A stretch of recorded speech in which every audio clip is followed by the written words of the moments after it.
Welcome to Salem resale real estate. நம்ம சேனலுக்கு மொதல் வந்திருக்கோங்க, சப்ஸ்கிரைப் பண்ணிக்கோங்க. உங்களோட பட்ஜெட் தந்தாப்புல வீடுகள், வீட்டு மனைகள், தோட்டங்கள் எல்லாமே நம்ம சேனல் மூலிமா நம்ம விளம்பரம் பண்ணுறோம். அந்த வீடியோவை பார்த்து டைரெக்டாக அவங்களுக்கே நீங்கள் கால் பண்ணி பேசிக்கலாம். அது இல்லாமல் ஒரு சொத்தை வாங்குறீங்கன்னா கண்டிப்பாக லீகலை பர்ஃபெக்டாக செக் பண்ணிவிட்டு அந்த சொத்தை நீங்கள் வாங்கிக்கோங்க. ஒரு சூப்பரான டிடிசிபி அப்ரூவல் பெற்ற புத்தம் புதிய வீட்டு மனைகள் விற்பனைக்கு வந்திருக்குங்க. சேலம் டு பெங்களூர் பைபாஸ் ரோட்டில் ஓமலூர் ஏர்போர்ட்டுக்கு ரொம்ப நேரஸ்ட்டாக செம்மாண்டப்பட்டி ஊருக்குள்ளேயே இந்த ஒரு வீட்டு மனைகள் விற்பனைக்கு வந்திருக்குங்க. ஒவ்வொரு பிளாட்டும் 600 ஸ்டார்ட் ஆகுதுங்க. 600 அடி 1400 அடி அந்த அளவில் பிரிச்சிருக்காங்க. DTCP RERA அப்லோடாங்க.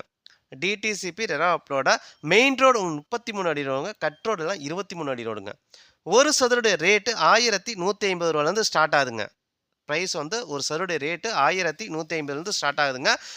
உடனடி கிரயம் பண்ணுறீங்கன்னா பத்திரப்பதிவு முற்றிலும் இலவசமாக பண்ணித்தராங்க. இடத்த நீங்கள் பார்க்கணுன்னா டிஸ்பிளேல இருக்க நம்பருக்கு கால் பண்ணுங்கள். அவங்க இடத்த கூட்டிகிட்டு போய் காட்டுவாங்க. சேலம் டு பெங்களூர் பைபாஸ் ரோட்டில் ஓமலூர் ஏர்போர்ட்டுக்கு ரொம்ப நேரஸ்ட்டாக செம்மாண்டப்பட்டி ஊருக்குள்ளேயே டிடிசிபி அப்ரூவல் பெற்ற புத்தம் புதிய வீட்டு மனைகள் விற்பனைக்கு வந்திருக்குங்க.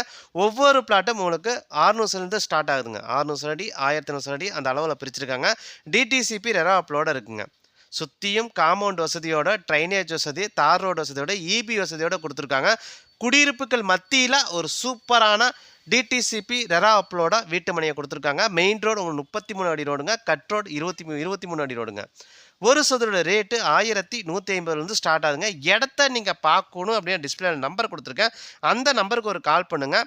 அவங்க இடத்த கூட்டிகிட்டு போய் காட்டுவாங்க. அது இல்லாமல் உங்களோட சொத்தை விற்கணும் அப்படின்னா நம்ம சேனல் மூலிமா நம்ம விளம்பரம் பண்ணி தரோங்க. இந்த நம்பருக்கு கால் பண்ணுங்கள். நன்றி, வணக்கங்க.